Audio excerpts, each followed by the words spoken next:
Gold Trails and Ghost Towns. Share the adventures of our early pioneers as we explore the development of the Pacific Northwest and beyond. With your host, Mike Roberts, and historian Bill Barlee.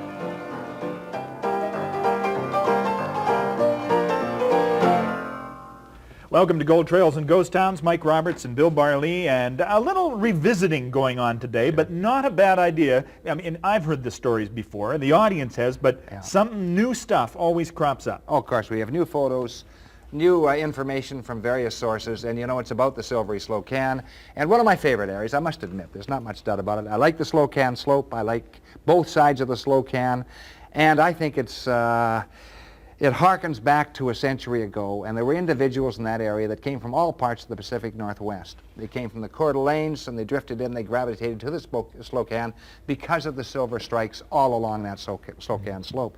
Guys like the Yellow Kid, which is George Stoll, and he was about 5 feet 4 inches tall, and he wore yellow and brown all the time. Wore a brown derby as well, but he had a voice like a foghorn. Good miner out of that Lemon Creek area. And then you had Robert Thornton Lowry, who, as we've talked about before, who is probably the most, in my consideration, the best editor in the entire Pacific Northwest, and probably the best editor in Canada. Not much doubt about it. You had Lucky Clarence Cunningham. Virtually everyone had a nickname. There was Big Smith, who was a runner who came to a sad end in the mining camps of Nevada. And all that together with how many mines in this given area? Well, I have counted over 100 producing mines right from Sandon and right over the pass into Caslow, the Whitewater area, and in through Nashton, and then the other way down into New Denver, and then go right down to Silverton and right down to Slocan City. So you had 100 producing mines. Some of them were world beaters. Some of them only produced 50, 60,000 ounces of silver. Some produced 10 million ounces of silver. It's a great place to return to, don't you agree? We're going to do that, go back to the Silvery Slocan and tell some more tales right after this break.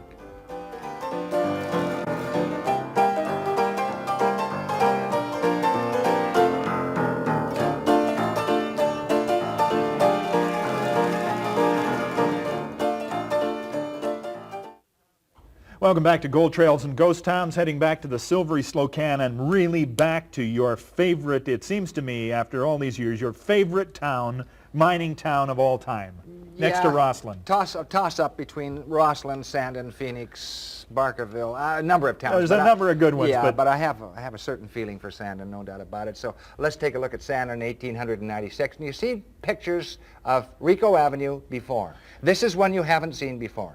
That's right. Usually there's a crowd of people, drovers with gear, but this is just bustling, ordinary, every day. You bet. And that's Sandon at its height, at the height of the year.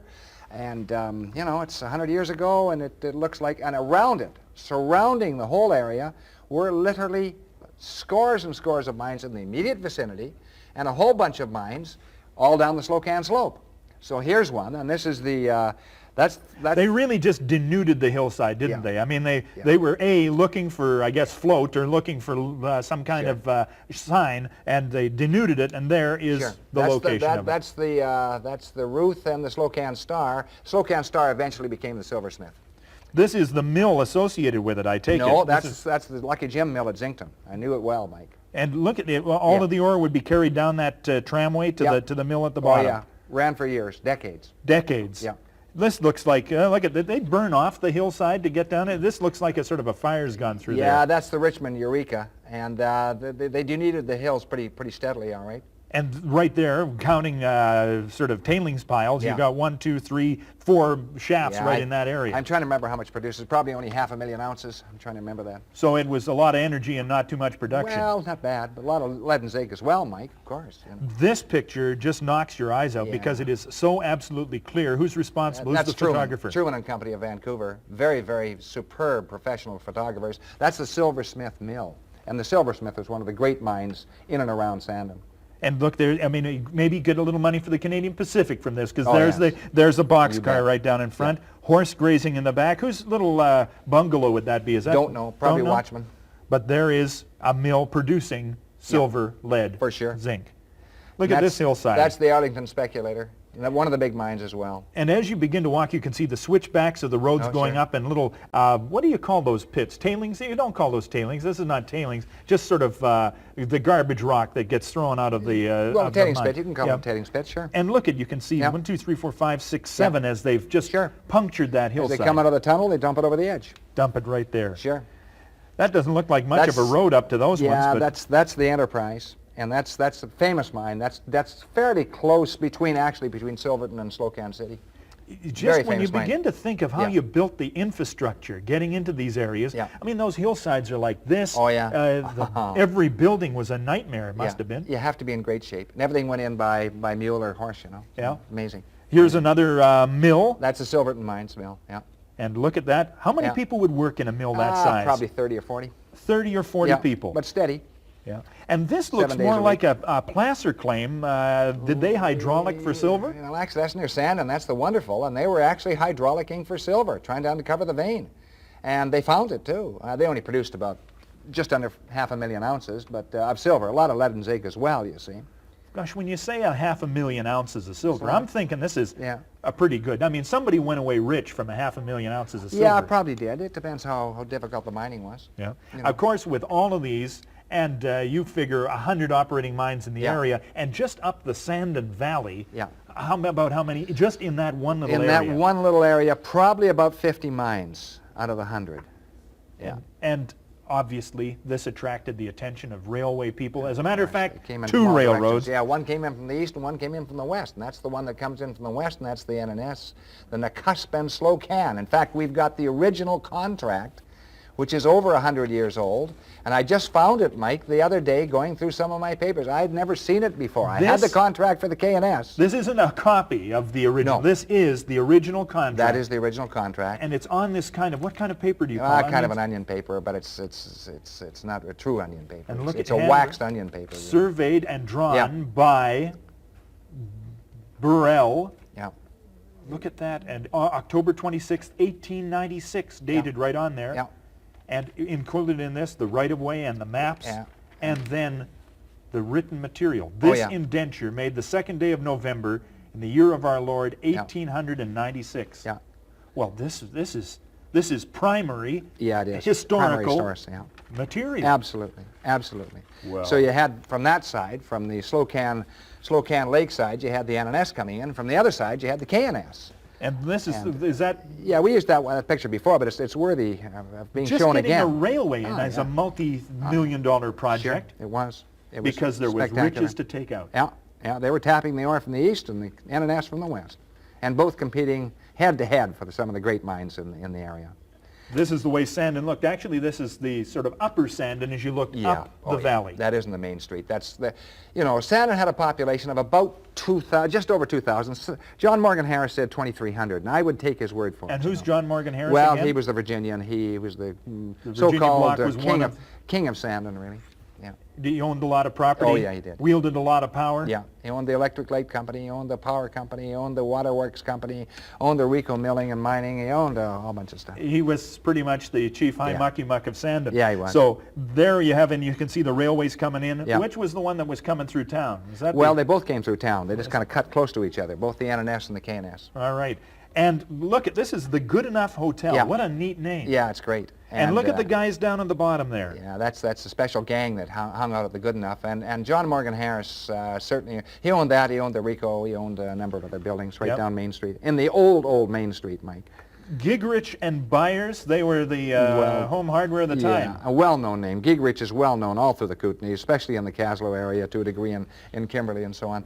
I knew some of the family and haven't seen them for years, actually, but they were significant merchants, heavy hitters in that early Slocan region. And they were located at 1621 Rico Avenue. That's right. Quite the building. And D.W. French and Company were grocers. Yeah. Yeah. That picture, you see, there's one of those pictures. In previous shows, we've talked about pivotal pictures. This picture does everything. It shows the fashion of the time, shows the intensity of the mercantile. Yeah.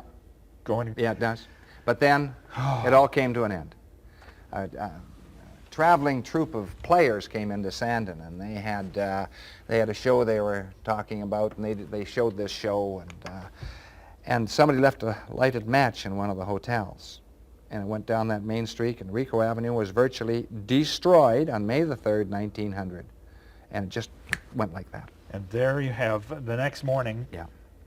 That's the railway crossing indicates where it once was. Yeah, but look that's at the about all. smoke. This is a little wider angle Yeah, shot. it's still burning a little bit. Now, amazing. Some places survived, and was what's the building with the sort of the ventilator on top That's there? the old livery stable owned by John Morgan Harris, and he turned around and turned it into a hotel in about 30 days. So he called it the Rico, the second Rico.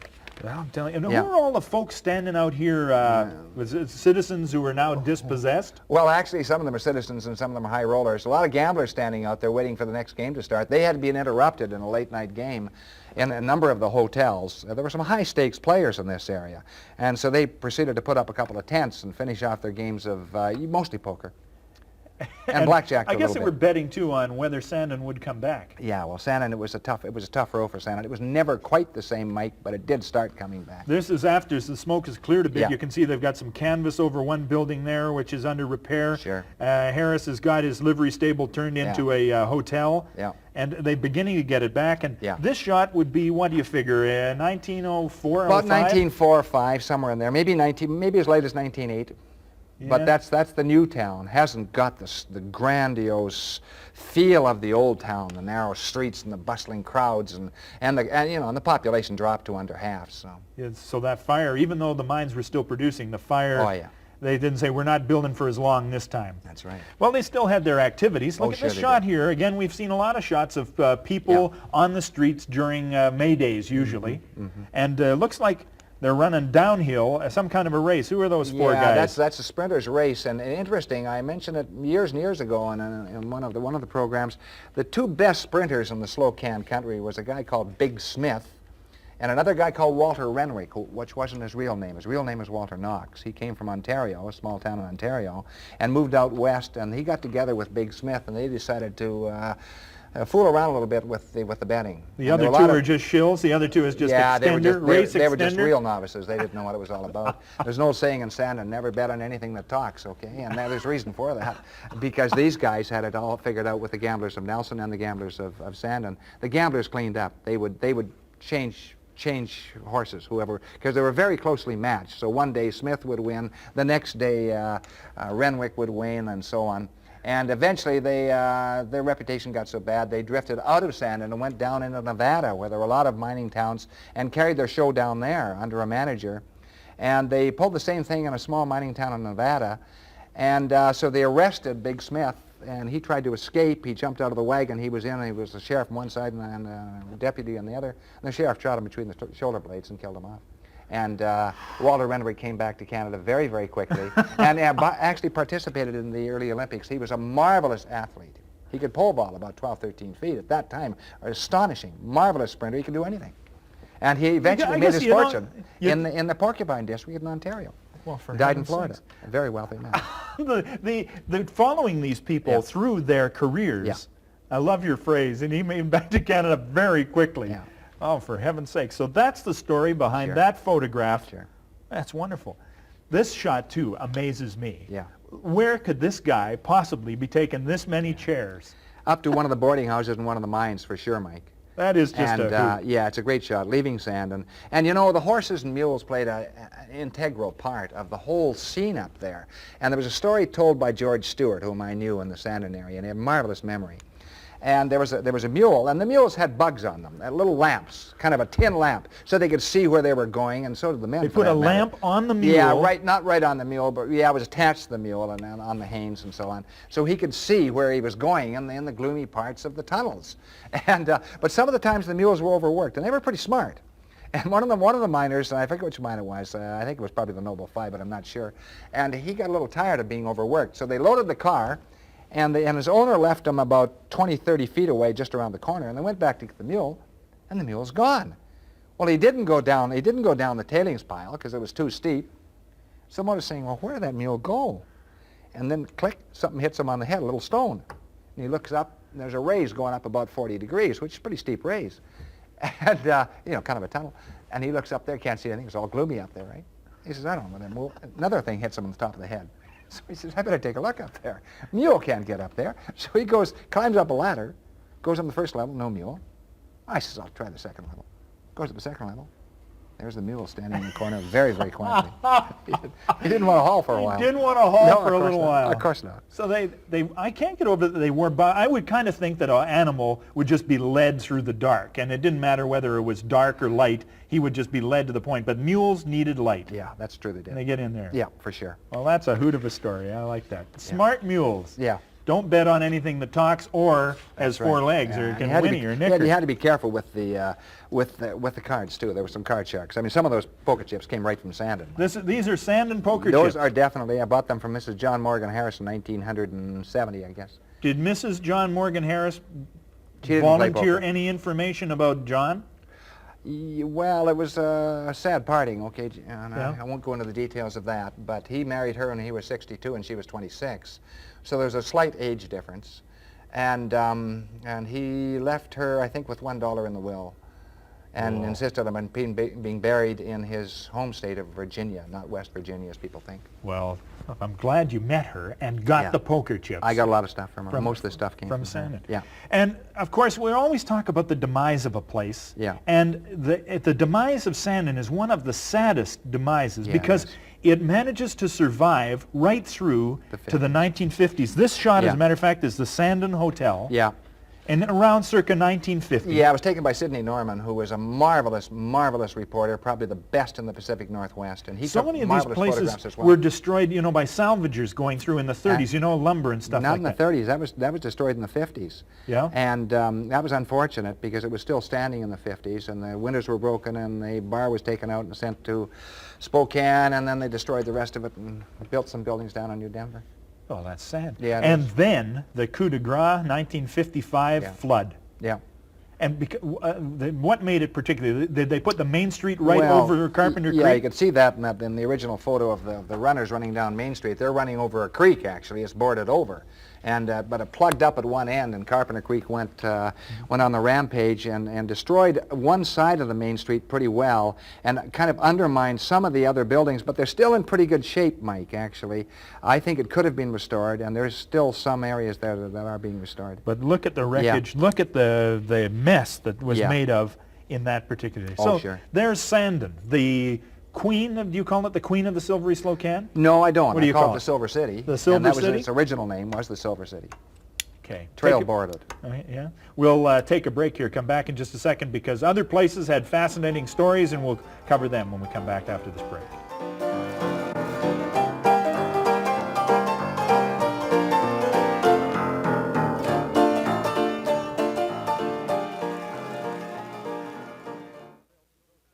Welcome back to Gold Trails and Ghost Towns. Mike Roberts and Bill Barley taking a new tour, a retour of the Silvery Slocan. Yeah. Slocan City. That's a neat place as far as you're concerned too, and you've got a character there. Well, I got lots of characters in Slocan City, but one guy I hadn't done much research on, a guy called Noah McNaught. And Noah McNaught had another little mine up Lemon Creek, gold mine, mostly gold properties up there. But he was a great storyteller. He was a marvelous storyteller, actually.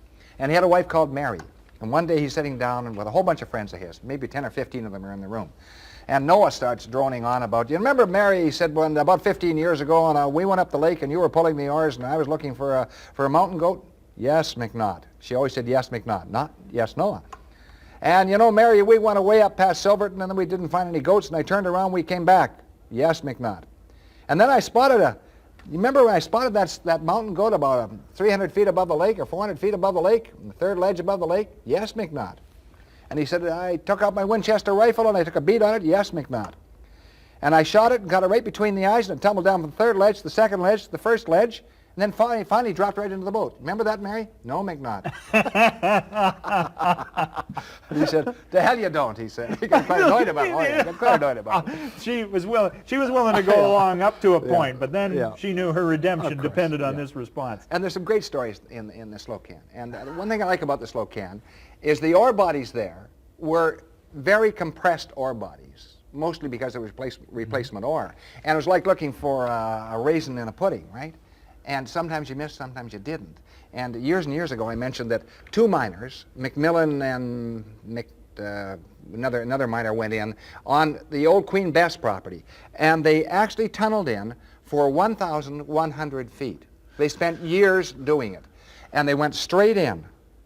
And finally they went broke. They said they didn't encounter any ore at all. And a guy called Clarence Cunningham came in and took that mine from one of the banks and said, okay, I'll take a lease on that mine. And the bank said, go ahead, and he gave him a good leasing proposition. He looked at that mine, and they'd stopped here, and he cross-cut, instead of going straight ahead, for 29 feet, and blew out about 2 million ounces of silver. He just went left or right? I think he went right. Went right 22 feet and came across 29 feet, yeah. 2 million ounces of silver. Made his day. Made So his decade. made his eternity. And he eventually built a mill at the bottom called the Alamo Mill, and that was very near the Queen Bass Mine. Well, it was actually had to run a tram down into it, milled all the ore there, and was a heavy hitter for 10 years. Eventually went broke. Bought a hotel. This is the standard practice. Just you get rich, go broke. Yeah, some of them did, some of them didn't. You know. Oh, I don't know. And the thing that's interesting in the Slocan, that was discovered by accident. I mean, if they hadn't cross-cut 29 feet or cross-cut 29 feet the other way, that ore body would still be there. Yep. And the same thing happened down in Silverton. When we discussed Silverton, the same thing. George Aylward, he was told to stop work in the Standard. And the Standard... His backers said no more. The backers said, they wired in from Spokane, they said no more. He said, I want one more shift. And he took one more shift. And he hit the big load. And he took out 10 million ounces of silver in the Standard. And there's the Standard Mill. This is the Standard. I mean, again, that's the mill, it was on the 11th hour. I mean, the 11th hour and 59th minute and 59th second. And he said, I'm going to go back to work one more day, and that's it. That's right. He was on a very, very short tether. And they came through. Now, if there are these kinds of stories, I detect in your phraseology that there might be a need to go back to one of those places and tunnel left 29 feet. But who knows? It's the luck of the draw, Mike. You just don't know. There were miners who spent 10 years in the same property and virtually never got an ounce. For heaven's sake. And some guys, sometimes a raw beginner, a novice, would go in and hit it right in the nose. So that's the way the mining fraternity works, you know. Got a couple of artifacts to show you. Always such neat stuff. I mean, when you got the man's calling card in those days, you got a man's calling card. Oh, you did indeed. John Morgan Harris's calling card. Yeah.